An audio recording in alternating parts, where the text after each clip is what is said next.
Who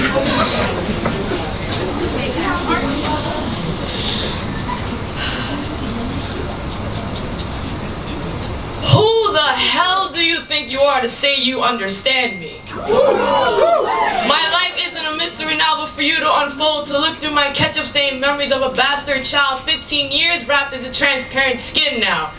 As you comprehend these words of oblivion, cracked thoughts, take note of the words between the lines casted out of this flesh I call a tongue. I do not spit these broken rhymes for your entertainment of manipulating my intelligence with your clapping. I want you to listen.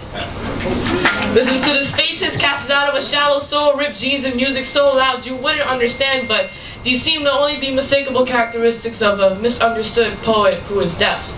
Deaf to read one component you call fitting into society, but my waist is too thick like poking at ignorance buried into cement dreams. My tears become suicide whispers to my childhood, begging stale breath to multiply into screams of help. I am only a victim of my own sanity, swallowing anger into pills each night. I am only a preview to you.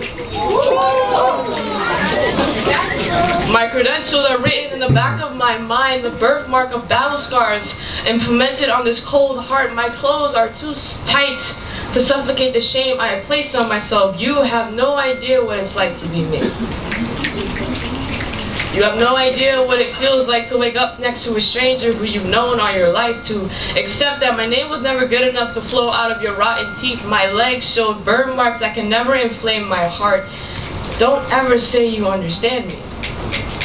You have no idea what it feels like to shudder at the sight of your own shadow, arguments with emotions that you've never fully gathered in thought, but your thoughts are an angry locomotive telling you that you aren't good enough. My Chuck Taylors walk a mile in my agony, but sadly the laces were too short to eliminate my flaws, so I've made wings on my skin to end the bloody nightmare I've been sentenced to, but I can't drown my demons if they know how to swim.